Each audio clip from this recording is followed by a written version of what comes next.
हमारे पूर्व मनीषियों के सिद्धांत क्या है, उन्होंने क्या मैसेज समाज को दिया है, क्या संदेश दिया है। भगवान महावीर 2600 ईस्वी पूर्व जैन ग्रंथों में उन्होंने कहा आत्मा ही सत्य है। गीता में क्या कहा था? आत्मा ही कहा था ना, जिसे शस्त्र जला नहीं सकता, अग्नि जला, शस्त्र काट नहीं सकता, अग्नि जला नहीं सकती। तो ये भी क्या करे, आत्मा ही सत्य है। कठोर तपस्या से इसी जन्म में इसे जाना जा सकता है, और वो कठोर तपस्या महावीर स्वामी ने स्वयं की थी। गौतम बुद्ध 2500 वर्ष पूर्व महापरिनिर्वाण सूत्र,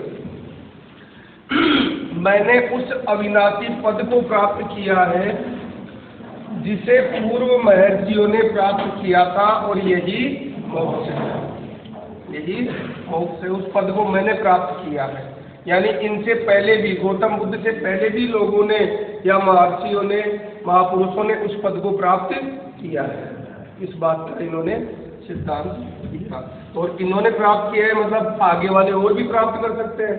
इनसे पहले वालों ने प्राप्त किया, इन्होंने किया, तो इसका मतलब आगे भी कोई प्राप्त कर सकता है। ये खिसक नहीं रहा है।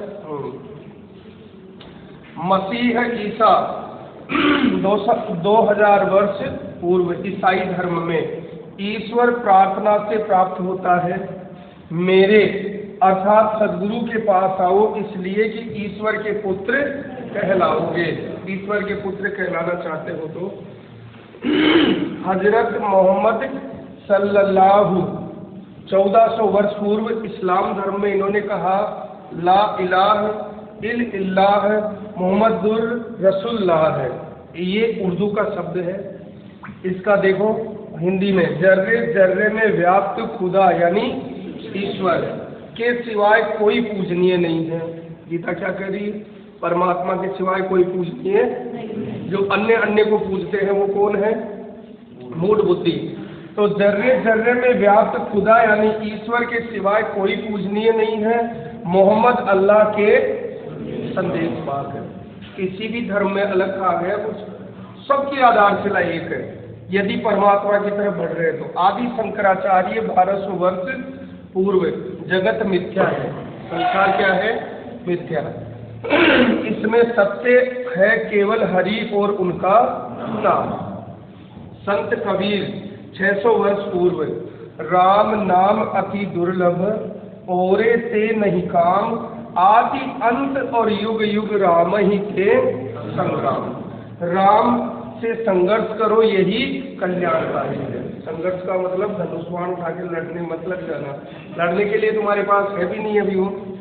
संघर्ष का मतलब ये कि हमारा मन जो बाहर संसार में फंसा हुआ है उसको समेट कर उधर लगाओ। गुरु नानक 500 वर्ष पूर्व एक ओंकार सदगुरु प्रसादी। एक ओंकार ही सत्य है, किंतु वह सदगुरु की कृपा का प्रसाद है। स्वामी दयानंद सरस्वती 200 वर्ष पूर्व, इन्होंने भी मूर्ति पूजा पर इन पे बहुत खंडन किया कबीर साहब के जैसे, तो लोगों ने इनका भी विरोध किया। लेकिन ये बहुत अच्छे महापुरुष थे। अजर अमर अविनाशी एक परमात्मा की उपासना करें, उस ईश्वर का मुख्य नाम ही ओम है। स्वामी परमानंद जी हमारे जो गुरु महाराज हैं, इनके गुरु महाराज हुए हैं। जब कृपा करते हैं तो शत्रु मित्र हो जाते हैं, विपत्ति संपत्ति हो जाती है। भगवान सर्वत्र से देखते हैं, यानी सब जगह विद्यमान है। इस तरह से जितने महापुरुष हुए सब ने एक ही सिद्धांत दिया। ये सभी सिद्धांत आपने देखे, लगभग एक सिद्धांत चलता है, उससे अलग कुछ भी नहीं है। तो ये भ्रांतियां कैसे आई? अपनी अपनी बुद्धि लगाने से, क्योंकि ईश्वर बुद्धि मन और इंद्रियों से दूर है। इससे उनको आका नहीं जा सकता, समझ रहे? तोला नहीं जा सकता, माप तोल से दूर है। इसलिए ये विकृतियां, ये भ्रांतियां आपके सामने है।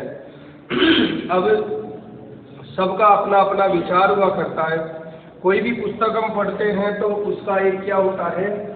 प्राकथन, भूमिका। इस पुस्तक में मुख्य रूप से लिखा हुआ क्या है? तो इसे हम जानेंगे, थोड़ा देखें।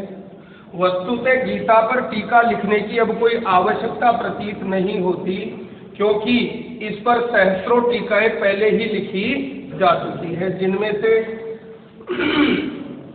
50 तो केवल संस्कृत में ही है। ज्यादा मोटा हो गया, ठीक है ना। कि गीता को लेकर 50 मत है, जबकि सबकी आधारशिला एकमात्र क्या है?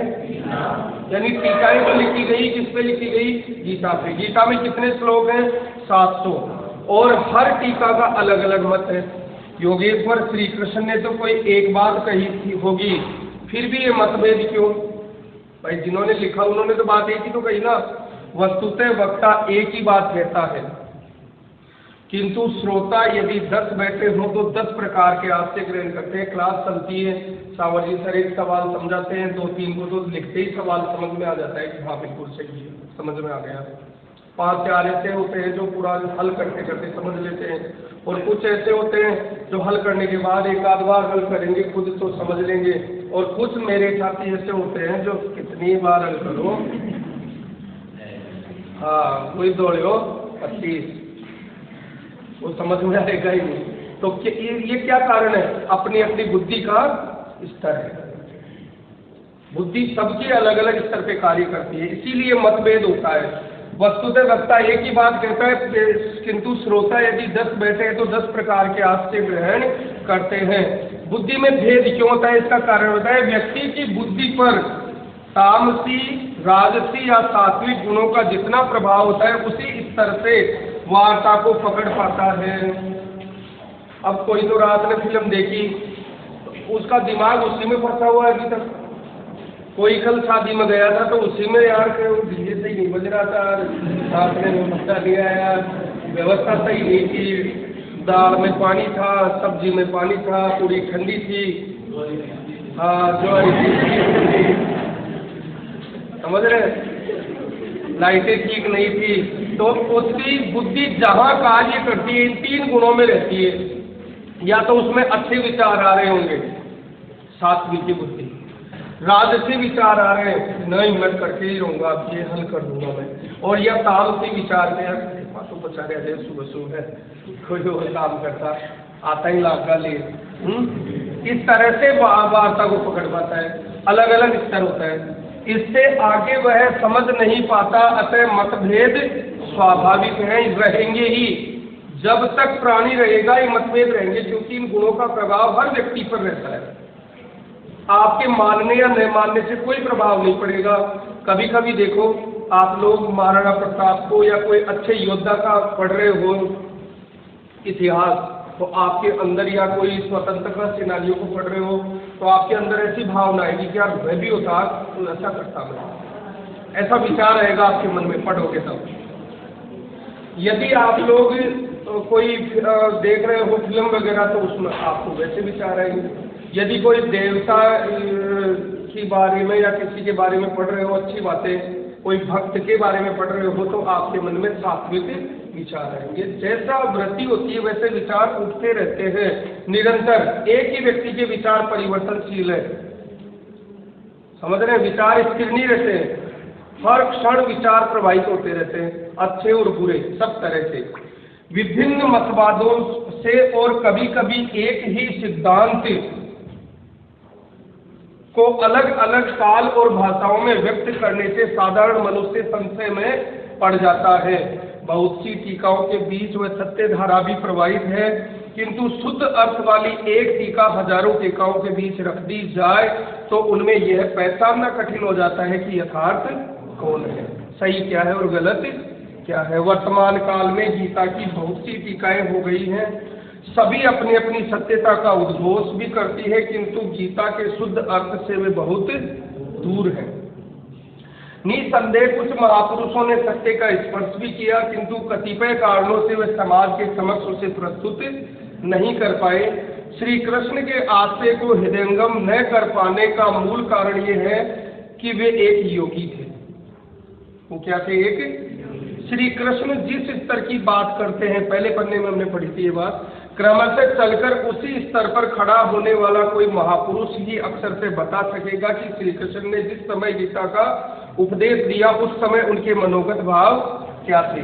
मनोगत समस्त भाव कहने में नहीं आते, कुछ तो कहने में आ पाते हैं, कुछ भाव भंगिमा से व्यक्त होते हैं और शेष पर्याप्त क्रियात्मक है, जिन्हें कोई पथिक चलकर ही जान सकता है। आपको यहीं से बताया जाए कि चोमू ऐसे है, इधर दुकान पान की है, इधर सब्जी वाले का ठेला है, इधर जलेबी की दुकान है, तो सुन तो लोगे, लेकिन वास्तविकता थोड़ी समझ में है। वास्तविकता कब पता चलेगी, जब वहाँ आप पहुँचोगे प्रैक्टिकली, तो चलकर ही जान पाओगे उस पथ पर।